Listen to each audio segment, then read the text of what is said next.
Hi hello friends, ನಮಸ್ಕಾರ. ಎಲ್ಲರೂ ಹೇಗಿದ್ದೀರಾ? ಐ ಹೋಪ್ ಎಲ್ಲರೂ ಚೆನ್ನಾಗಿದ್ದೀರಾ ಅಂತ ಅಂದ್ಕೊಂಡಿದ್ದೀನಿ.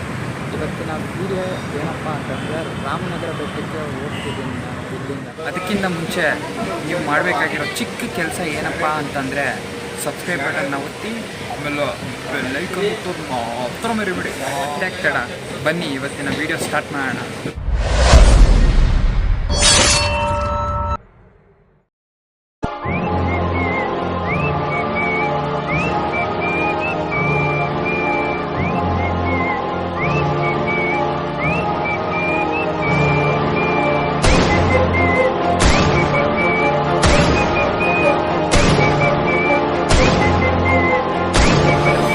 ನಮಸ್ಕಾರ.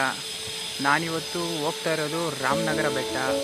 ಇದು ಬೆಂಗಳೂರಿಂದ ಸುಮಾರು 60 ಕಿಲೋಮೀಟರ್ ದೂರದಲ್ಲಿದೆ. ಫೈನಲಿ ನಾನು ರಾಮನಗರ ರೈಲ್ವೆ ಸ್ಟೇಷನ್ ಹತ್ರ ಬಂದು ಇಳಿದಿದ್ದೀನಿ. ಇಲ್ಲಿಂದ 4 ಕಿಲೋಮೀಟರ್ ಇದೆ. ಬನ್ನಿ ಹೋಗೋಣ, ಅಲ್ಲಿ ಸಿಗೋಣ. ಬಜರೆ ಬಜರೆ ಬಜ ಬಜ ಬಜ ಬಜರೆ ಬಜರಂಗಿ.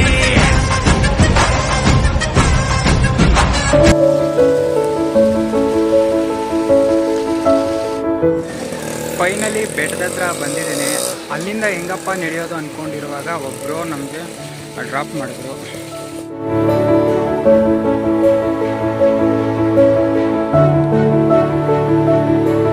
ಈ ನೀರಿದೆ ನೋಡಿ, ಇದು ಡೈರೆಕ್ಟು ಬೆಟ್ಟದ ಮೇಲೆಯಿಂದ ಹರ್ಕೊಂಬಂದಿರೋ ನೀರು. ಅಲ್ಲಿಂದ ಕೆಳಗಡೆ ಇಲ್ಲಿಗೆ ನೀರು ಬರ್ತಿದೆ ನೋಡಿ. ಅಲ್ಲಿ ಕಾಣಿಸ್ಬೋದು, ಅಲ್ಲಿ ಬ್ಲ್ಯಾಕ್ ಲೈನ್ ಕಾಣಿಸ್ತಿದೆಯಲ್ಲ, ಅದೆಲ್ಲ ನೀರು ಹರಿತಾ ಇರೋದು. ಅಲ್ಲಿಂದ ಹರ್ಕೊಂಡು ಬಂದು ಇಲ್ಲಿ ಬಂದು ಸೇರಿದೆ.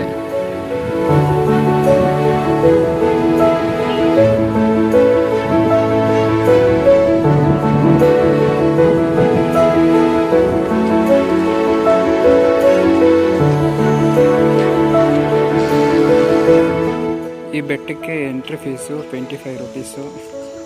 ಈ ಬೆಟ್ಟನ SRS ಬೆಟ್ಟ ಅಂತಲೂ ಕರೀತಾರೆ. SRS ಬೆಟ್ಟ ಅಂದರೆ ಏನಂದರೆ ಶ್ರೀ ರೇವಣ ಸಿದ್ದೇಶ್ವರ ಬೆಟ್ಟ ಅಂತ. ಶ್ರೀ ರೇವಣ ಸಿದ್ದೇಶ್ವರ ಸ್ವಾಮಿಗಳು ಇಲ್ಲೇ ವಾಸ ಮಾಡ್ತಿದ್ರು. ಅದಕ್ಕೆ ಇದನ್ನು SRS ಬೆಟ್ಟ ಅಂತ ಸಹ ಕರೀತಾರೆ, ಮತ್ತು ರಾಮದೇವರ ಬೆಟ್ಟ ಅಂತಲೂ ಸಹ ಕರೀತಾರೆ. ರಾಮನಗರ ಬೆಟ್ಟ ಅಂತ. ಬನ್ನಿ, ಇಲ್ಲಿಂದ ಒಂದು 400 ಸ್ಟೆಪ್ಸ್ ಇದೆ ಅಂತ ಅವ್ರು ಹೇಳಿದ್ರು. ನೋಡೋಣ. ರಾಮದೇವರ ಬೆಟ್ಟನ ವನ್ಯಜೀವಿ ಧಾಮ ಅಂತ ಕರೀತಾರೆ. ನೋಡ್ಬೋದು ಇಲ್ಲಿ ರಾಮದೇವರ ಬೆಟ್ಟ ರಣಹದ್ದು ವನ್ಯಜೀವಿ ಧಾಮ. ರಾಮನಗರ ವಲಯದಲ್ಲಿ ಈ ಥರ ರಣಹದ್ದು ಇಲ್ಲಿ ತುಂಬ ಕಾಣಿಸುತ್ತೆ ಅಂತ ಹೇಳಿದ್ದಾರೆ. ನೋಡೋಣ, ಹಾಗೆ ಮುಂದೆ ಹೋಗೋಣ. ಮೇಲೆ ಬೀಳೋ ನೀರೆಲ್ಲ ಬೆಟ್ಟದಿಂದ ಈ ರೀತಿ ಹರ್ಕೊಂಡು ಬರ್ತಿದೆ ನೋಡಿ. ಯಾವ ಥರ ಎಷ್ಟು ಫ್ರೆಶ್ ಆಗಿದೆ ಅಂತಂದರೆ ನೀರು ಅಷ್ಟು ಫ್ರೆಶ್ ಆಗಿದೆ. ಮೇಲೆ ಬೀಳೋ ನೀರೆಲ್ಲ ಇದೇ ಥರ ಹರ್ಕೊಂಬರ್ಬೇಕು, ಯಾಕಂದರೆ ಮೇಲೆಯಿಂದ ಇಳಿಜಾರಿದೆ ಅಲ್ವಾ, ಅದಕ್ಕೆ. ಎಷ್ಟು ಫ್ರೆಶ್ ಆಗಿದೆ ಅಂದರೆ ನೀರು ನೋಡ್ಬೋದು ನೋಡಿ, ಎಷ್ಟು ಫ್ರೆಶ್ ಆಗಿದೆ. ಮೇಲೆಯಿಂದ ಹರ್ಕೊಂಬರ್ತಿದೆ.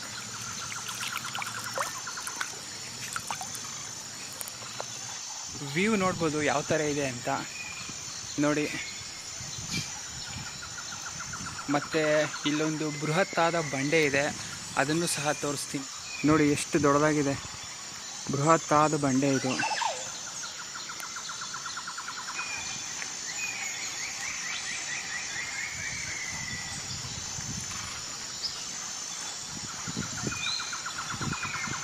ಒಳ್ಳೆ ಹಚ್ಚ ಹಸಿರಿನಿಂದ ಕೂಡಿದೆ. ಯಾಕಂತಂದರೆ ರೀಸೆಂಟಾಗಿ ಮಳೆ ತುಂಬ ಆಗ್ತಿದೆಯಲ್ಲ, ಅದಕ್ಕೋಸ್ಕರ ಫುಲ್ಲು ಎಲ್ಲಿ ನೋಡಿದ್ರೂ ಹಚ್ಚ ಹಸಿರೆ. ಅಷ್ಟು ಚೆನ್ನಾಗಿ ಕಾಣಿಸ್ತಿದೆ. ಕಣ್ಣಿಗೆ ಇಂಪಾಗೋ ಕಲರ್ ಯಾವುದಂತಂದರೆ ಹಸಿರು. ಆ ಥರ ಹಚ್ಚ ಹಸಿರಿನಿಂದ ಕೂಡಿದೆ. ನೋಡಿದ್ರೆ ಯಾವುದೋ ಒಂದು ಕಾಡು ಒಳಗಡೆ ಹೋಗೋ ಫೀಲಿಂಗ್ ಬರ್ತಿದೆ.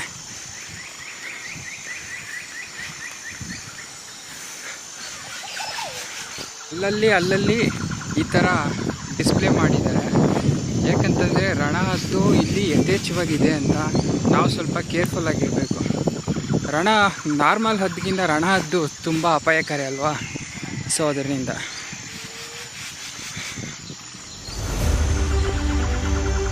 ಇಲ್ಲಿಂದ ಸ್ಟಾರ್ಟಿಂಗ್ ಪಾಯಿಂಟ್. ಈಗ ನಾನು ಹತ್ತಬೇಕಾಗಿರೋದು ಇಲ್ಲಿಂದನೇ. ನೋಡಿ ಪಟ್ಟಾಭಿರಾಮ ದೇವಾಲಯ ಅಂತ ಇದೆ, ಬನ್ನಿ ಹತ್ತ.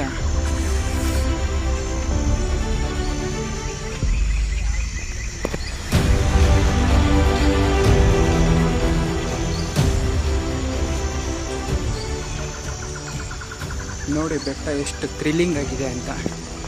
ಸ್ಟೆಪ್ಸು ಅಷ್ಟೇ, ಆ ವೆದರು ಅಷ್ಟೇ. ವೆದರು ನಮ್ಗೆ ಈ ಥರ ಸಪೋರ್ಟ್ ಮಾಡ್ತಿದೆ ಅಂತ ಗೊತ್ತಿಲ್ಲ. ಆ ಗ್ರೀನರಿ, ಆ ಬಿಸಿಲು ಕೆಳಗಡೆ ಬೀಳ್ತಾ ಇದೆಯಲ್ಲ, ಆ ಸಂದಿಯಲ್ಲಿ ಅಲ್ಲಲ್ಲಿ ಬಿಸಿಲು ಬೀಳ್ತಿರೋದು, ಮತ್ತು ಆ ಗ್ರೀನರಿ ಮಾತ್ರ ನನಗೆ ತುಂಬ ಇಷ್ಟ ಆಯಿತು. ನೋಡಿ ಎಲ್ಲಿ ನೋಡಿದ್ರು ಹಚ್ಚ ಹಸಿರೇ. ಅದಕ್ಕೆ ಸ್ವಲ್ಪ ಮಳೆಗಾಲದಲ್ಲಿ ಬರಬೇಕು, ಅಂದರೆ ಎಲ್ಲ ಮರಗಳು ಚಿಗುರ್ತಾವಲ್ಲ, ಆ ಕಾಲದಲ್ಲಿ ಬಂದರೆ ಈ ಥರ ವ್ಯೂ ಕಾಣಿಸುತ್ತೆ. ಅಲ್ಲಲ್ಲಿ ಬಂಡೆಗಳಲ್ಲಿ ಅಲ್ಲಲ್ಲಿ ಡಿಸ್ಪ್ಲೇ ಮಾಡ್ತಾರೆ.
ಬೆಟ್ಟ ಕೊನೆ ಹತ್ರ ಬಂದಿದ್ದೀನಿ. ನೋಡ್ಬೋದು ವ್ಯೂ ಯಾವ ಥರ ಇದೆ ಅಂತ. ಒಂದೇ ಬೆಟ್ಟ ಇದು. ಇಲ್ಲಿ ರಾಮಲಿಂಗೇಶ್ವರ ಸ್ವಾಮಿ ದೇವಸ್ಥಾನ. ಹಾಗೆ ಮುಂದೆ ಹೋಗೋಣ.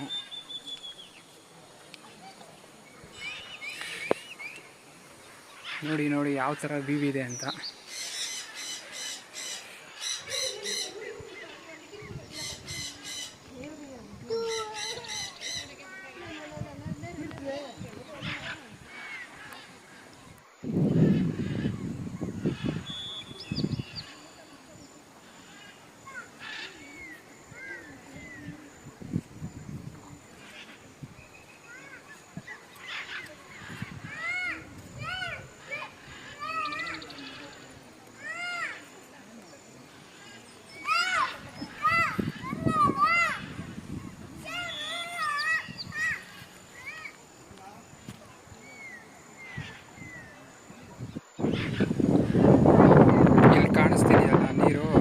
ಅದು ಈ ಬೆಟ್ಟದ ಮೇಲೆ ಬೀಳುವಂತಹ ಎಲ್ಲ ಮಳೆ ಬಂದು ಇಲ್ಲಿ ಶೇಖರಣೆ ಆಗುವಂತಹ ನೀರಿದು. ನೀರು ಸ್ವಲ್ಪ ಸ್ವಚ್ಛವಾಗೇ ಏನೋ ಇದೆ, ಯಾಕಂತಂದರೆ ಬಂಡೆ ಮೇಲೆಯಿಂದ ಡೈರೆಕ್ಟ್ ಬಂಡೆ ಮೇಲೆ ಇಳಿಯೋದ್ರಿಂದ ಎಲ್ಲೂ ಮಣ್ಣಲ್ಲಿ ಹೋಗಲ್ಲ ಈ ನೀರು. ಅದರಿಂದ ಸ್ವಲ್ಪ ಸ್ವಚ್ಛವಾಗೇ ಇದೆ.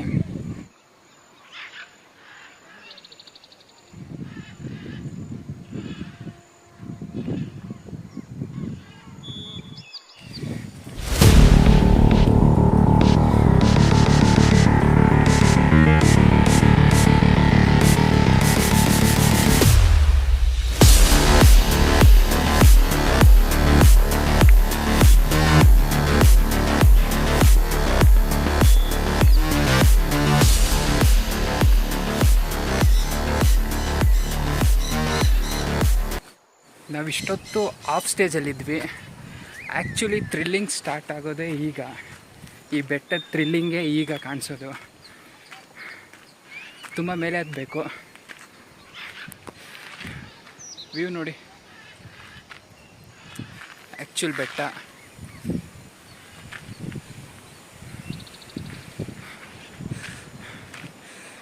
Let's start thrilling. ನೋಡಿ, ಈಗ ಇರೋದು ತುಂಬ ಕಠಿಣವಾದ ಸ್ಟೆಪ್ಸ್.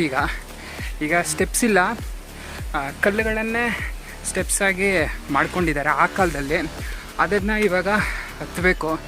ಈಗ ಇಷ್ಟೊತ್ತು ನಾವು ಹತ್ರಲ್ವಾ, ಅದೇನು ಅಷ್ಟೊಂದು ಸುಸ್ತು ಅನಿಸಿಲ್ಲ. ಈಗ ಹತ್ತೋದು ರಿಯಲ್ ಸುಸ್ತಾಗಿರೋದು.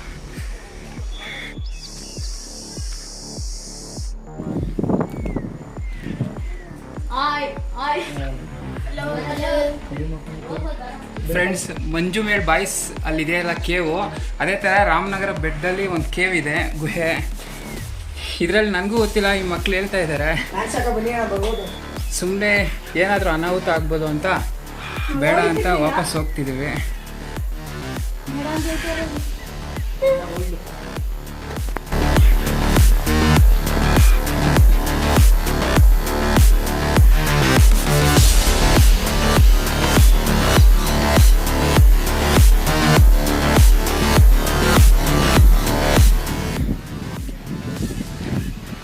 ಸ್ನೇಹಿತರೆ, ನೋಡ್ಬೋದು ಯಾವ ಥರ ಕಡಿದಾದಂತಹ ಬೆಟ್ಟ. ಮೆಟ್ಲ ಆ ಥರ ಇಲ್ಲ, ಒಂದು ಬಂಡೆನೇ ಮೆಟ್ಲು ಥರ ಆಗಿ ಒಂದು ಮೆಟ್ಲು ಮಾಡಿದ್ದಾರೆ.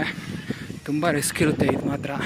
ಯಾಕಂತಂದರೆ ಸ್ವಲ್ಪ ಏನಾದರೂ ಆದರೆ ನೋಡಿ ಯಾವ ಥರ ಇದೆ ಅಂತ, ಅನಾಹುತ ಮೇಲೆ ಅನಾಹುತ. ಅದರಿಂದ ಸ್ವಲ್ಪ ಹುಷಾರಾಗಿ ಈ ಬೆಟ್ಟಕ್ಕೆ ಹತ್ತುವಾಗ ಗ್ರಿಪ್ ಇಟ್ಕೊಂಡು ನೋಡ್ಕೊಂಡು ಹತ್ಕೊಬೇಕು. ತುಂಬ ಕಡಿದಾದಂತಹ ಬೆಟ್ಟ. ನನಗೆ ಭಯ ಆಗ್ತಿದೆ, ಹೇಳಬೇಕಂದ್ರೆ ನನಗೆ ಭಯ ಆಗ್ತಿದೆ, ಅಷ್ಟು ಕಡಿದಾದಂತಹ ಬೆಟ್ಟ ಇದು. ಥ್ರಿಲ್ ನೋಡ್ಬೋದು ಯಾವ ಥರ ಇದೆ ಅಂತ. ನೋಡಿ, ಎಲ್ಲ ಹತ್ತಾ ಇದ್ದಾರೆ.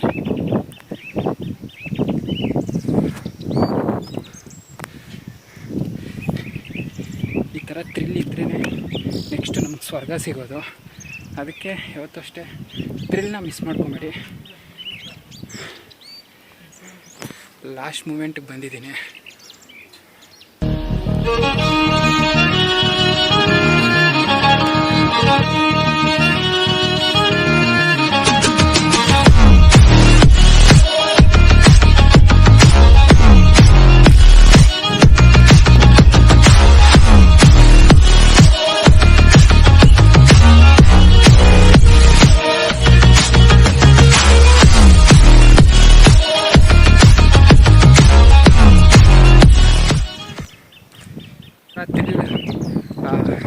ರಿಸ್ಕ್ ತೊಗೊಂಡು ಹತ್ತಿದ್ದಕ್ಕೆ ಈ ಥರದ್ದು ಸ್ವರ್ಗ ನಮ್ಮ ಕಣ್ಮುಂದೆ ಕಾಣಿಸ್ತಿದೆ.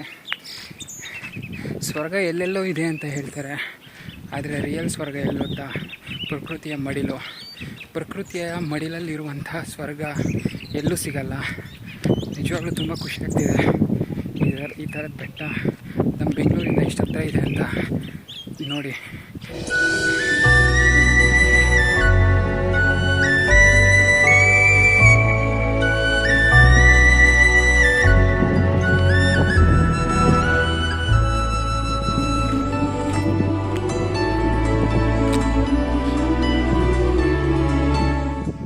ನೋಡಿ ಎಷ್ಟು ಸುಂದರವಾಗಿದೆ ಅಂತ. ಸ್ವರ್ಗದ ಇನ್ನೊಂದು ಮಡಿಲೇ ಹಿಲ್ಸ್ ಅಂತ ಹೇಳ್ಬೋದು. ಇದೊಂದೇ ಹಿಲ್ಸ್ ಅಲ್ಲ, ಯಾವುದಾದ್ರೂ ಪರವಾಗಿಲ್ಲ ಹಿಲ್ಸ್. ಯಾಕಂತಂದರೆ ಬೆಟ್ಟ ಹತ್ತೋದೇ ಒಂದು ಥ್ರಿಲ್ಲು. ಆ ಬೆಟ್ಟದ ಮೇಲೆ ಹೋಗಿ ನಾವು ಅಲ್ಲಿ ಸಿಗುವಂತಹ ಪ್ರಕೃತಿ ಅನುಭವ ಅದು ಇನ್ನೂ ದೊಡ್ಡ ಥ್ರಿಲ್ಲನ್ನು ಕೊಡುತ್ತೆ. ಸ್ವರ್ಗಕ್ಕೆ ಮೂರೇ ಗೇಣು ಅಂತಾರಲ್ವಾ, ಆ ಥರ ನೋಡಿ.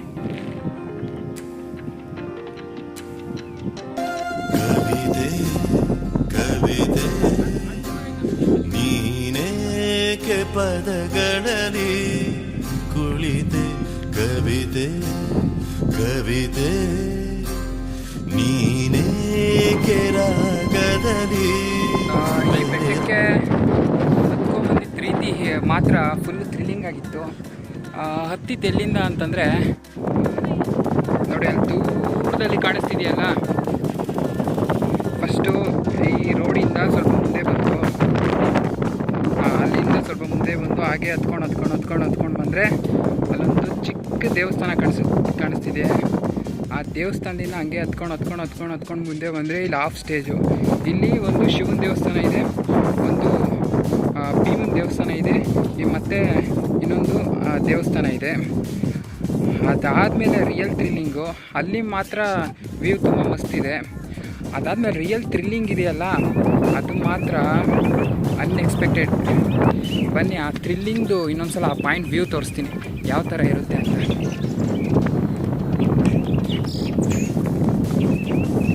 ಒಂದ್ಸಲ ಎದೆ ಜಿಲ್ ಅನಿಸುತ್ತೆ, ಆ ಥರ ಆ ವ್ಯೂ ಪಾಯಿಂಟ್ ಇದೆ, ನೋಡಿಸ್ತೀನಿ. ಸ್ವಲ್ಪ ಕಾಲೇನಾದರೂ ಜಾರಿದ್ರೆ ನೋಡಿ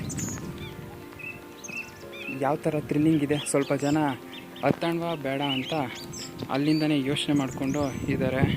ಆದರೆ ಈ ವ್ಯೂ ಮಾತ್ರ ತುಂಬ ಮಸ್ತಾಗಿದೆ ನೋಡಿ.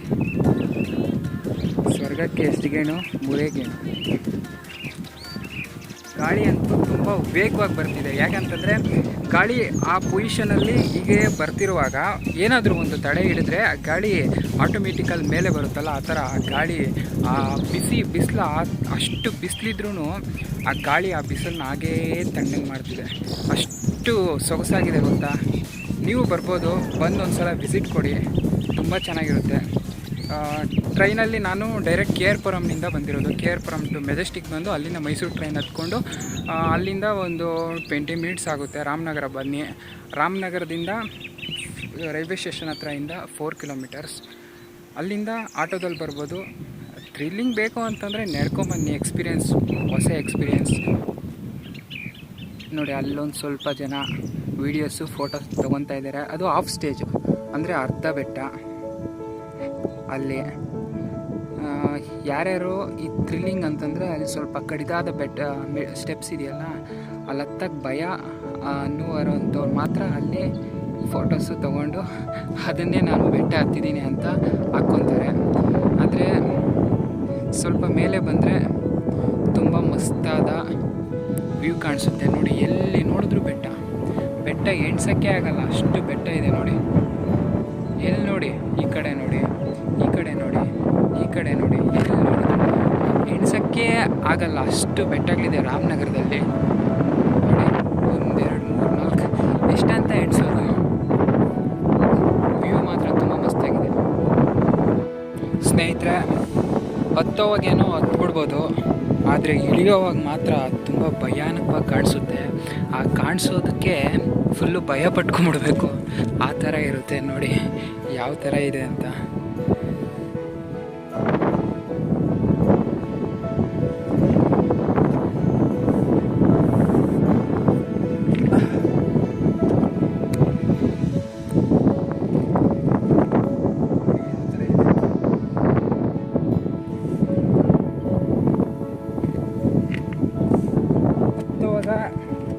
ಫ್ರಂಟ್ ಆ್ಯಂಗಲ್ನಿಂದ ಹತ್ಬಿಡ್ತೀವಿ, ಆದರೆ ಇಳಿಯೋವಾಗ ಮಾತ್ರ ಫುಲ್ಲು ಭಯಾನಕವಾಗಿರುತ್ತೆ.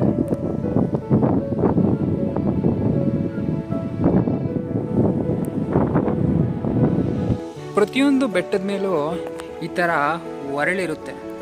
ಈ ಥರ ಒರಳು ಯಾರು ನಿರ್ಮಿಸ್ತಾರೆ? ಈ ಕಾಲದಲ್ಲಂತೂ ಯಾರೂ ನಿರ್ಮಿಸಲ್ಲ. ಯಾಕೆಂತಂದರೆ ಎಲ್ಲರ ಮನೆಯಲ್ಲೂ ಮಿಕ್ಸಿ ಇದ್ದೇ ಇರುತ್ತೆ.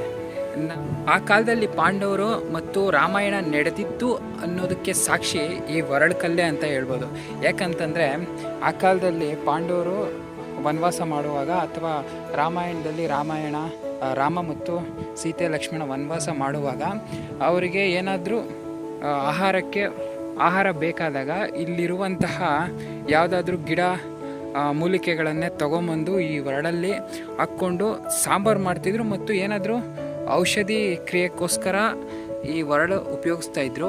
ರಾಮಾಯಣ ನಡೆದಿದೆ ಅನ್ನೋದಕ್ಕೆ ಸಾಕ್ಷಿ ಈ ಒರಳು. ಯಾಕಂತಂದರೆ ಈ ಕಾಲದಲ್ಲಿ ಯಾರು ಇಷ್ಟು ಎತ್ತರಕ್ಕೆ ಬಂದು ಈ ಥರ ಒರಳು ನಿರ್ಮಿಸಿ ಅಡುಗೆ ಮಾಡ್ಕೊಂಡು ಯಾರೂ ತಿನ್ನಲ್ಲ. ಸೊ ಅದರಿಂದ ರಾಮಾಯಣ ನಡೆದಿದೆ ಅನ್ನೋದಕ್ಕೆ ಒಂದು ಸಾಕ್ಷಿ, ಅದು ಪುರಾವೆ. Keep clean. ನಾವು ಯಾವುದೇ ಪ್ರವಾಸಿ ತಾಣಕ್ಕೆ ಹೋದರೆ ಅಲ್ಲಿ ನಾವು ತೊಗೊಂಬಂದಿರೋ ತ್ಯಾಜ್ಯ ವಸ್ತುಗಳು, ಪ್ಲಾಸ್ಟಿಕ್ ಆ ಥರದ್ದೇನೂ ಅಲ್ಲಿ ಹಾಕಬೇಡಿ.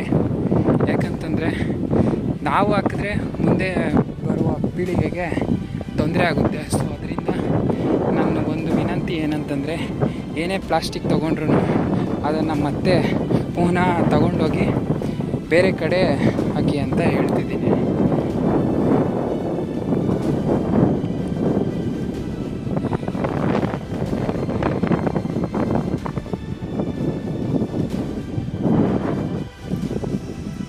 ಈ ಕಡೆ ಒಂದು ಆಂಜನೇಯ ಟೆಂಪಲ್ ಇದೆ, ಅದು ನೋಡೋಣ ಅಂತ ಹೋಗ್ತಿದ್ದೀನಿ.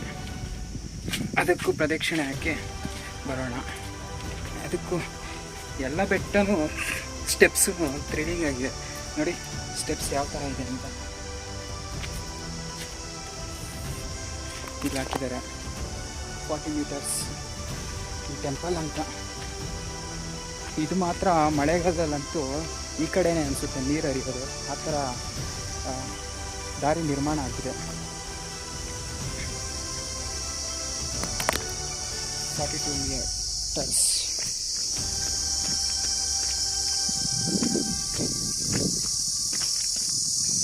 ಈ ರೋಡಲ್ಲಿ ಒಬ್ಬರು ಇಲ್ಲ, ಅಂದರೆ ಆಲ್ರೆಡಿ ಎಲ್ಲ ದೇವಸ್ಥಾನದ ಹತ್ರ ರೀಚ್ ಆಗಿದ್ದಾರೆ. ಅಂದರೆ ಬಿಸಿಲು ಟೈಮ್ ಆಯಿತು, ಬಿಸಿಲು ಬೀಳೋ ಟೈಮು, ಅದಕ್ಕೆ ಮುಂಚೆನೇ ರೀಚ್ ಆಗಿದ್ದಾರೆ. ನಾನು ಈಗಲೂ ಹೋಗ್ತಿದ್ದೀನಿ.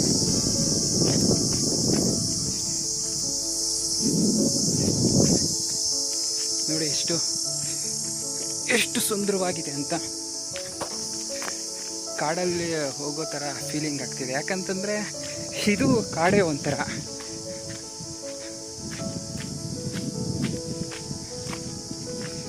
ನೋಡಿ ಯಾವ ಥರ ಸ್ಟೆಪ್ಸ್ ಇದೆ ಅಂತ. ಆ ದಾರಿ ನೋಡಿ ಯಾವ ಥರ ಇದೆ, ನೀರು ಹರಿದು ಬರೀ ಬಂಡೆಗಳೇ ಹಿಂಗಿಡ್ಕೊಂಬಿಟ್ಟಿದೆ. ಮಣ್ಣೆಲ್ಲ ಕೊಚ್ಕೊಂಡು ಹೊರಟೋಗಿದೆ ಕೆಳಗಡೆ, ಬಂಡೆಗಳು ಮಾತ್ರ ಇದೆ. ಆ ಥರ ಮಳೆಗಾಲದಲ್ಲಂತೂ ಸ್ವಲ್ಪ ಕಷ್ಟನೇ. ಮಳೆ ನಿಂತ ಮೇಲೆ ಬಂದರೆ ಈ ಥರ ಹಚ್ಚ ಹಸಿರಿನಿಂದನೇ ಕೂಡಿರುತ್ತೆ.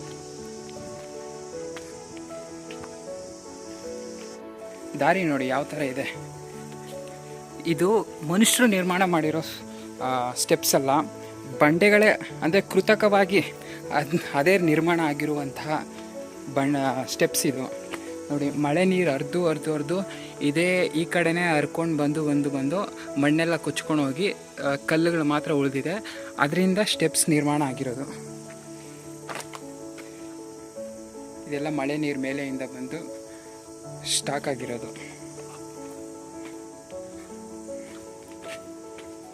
ಇದು ನೋಡಿ ಗುಹೆ. ಏನಾದರೂ ಮಳೆ ಬಂದಾಗ ಇದ್ರೊಳಗಡೆ ಇದ್ದರೆ ಸೇಫಾಗಿರುತ್ತೆ. ಅಂದರೆ ಬೃಹತ್ತಾದ ದೊಡ್ಡ ಬಂಡೆ ಇದು. ಆಗ ಮಳೆ ಬಂದಾಗ ತಕ್ಕ ಮಟ್ಟಿಗೆ ಆ ಕ್ಷಣಕ್ಕೋಸ್ಕರ ಸೇಫಾಗಿರ್ತೀರಿ. ಅಂದರೆ ತುಂಬ ಮಳೆ ಬಂದರೆ ನೋಡಿ ನೀರು ತುಂಬ ರಭಸವಾಗಿ ಮೇಲೆಯಿಂದ ಹರ್ಕೊಂಬಂದು ನಾವು ಕೊಚ್ಚಿ ಹೋಗುವ ಸಾಧ್ಯತೆ ಹೆಚ್ಚು.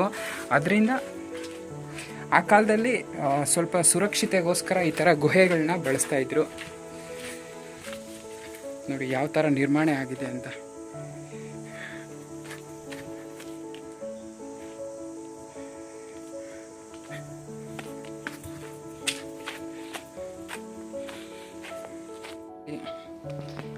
ಫೈನಲಿ ಆ ದೇವಸ್ಥಾನ ಹತ್ರ ಬಂದೆ.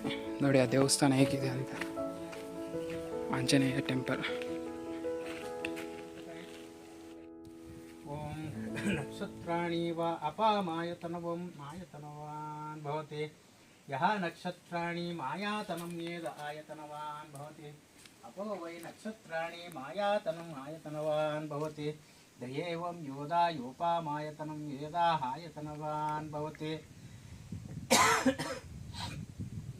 ಪರ್ಜನ್ಯೋಗೋ ಅಪಾಮಾಯತನವಂ ನಾಯ. ತರಹದ ಜಾಗಕ್ಕೆ ಬಂದಾಗ ನನ್ನ ಒಂದೇ ಒಂದು ವಿನಂತಿ ಏನಂತಂದರೆ, ಸ್ವಲ್ಪ ಸೂಕ್ಷ್ಮವಾದ ಜಾಗ ಆಗಿರೋದ್ರಿಂದ ಇದು ಸ್ವಲ್ಪ ಕೇರ್ಫುಲ್ ಆಗಿರಲಿ. ಯಾಕಂತಂದರೆ ತುಂಬ ಗಾಳಿ ಇರುತ್ತೆ. ಸ್ವಲ್ಪ ಏನಾದರೂ ಮಿಸ್ಟೇಕ್ ಆದರೆ ಅನಾಹುತ ಆಗೋದಂತೂ ಗ್ಯಾರಂಟಿ. ಅದರಿಂದ ಸ್ವಲ್ಪ ಕ್ಷೇಮವಾಗಿ ಹತ್ತಿ ಮತ್ತೆ ಇಳೀರಿ, ಅದೊಂದು ವಿನಂತಿ. Okay, thank you, bye bye. Next ವಿಡಿಯೋದಲ್ಲಿ ಸಿಗೋಣ.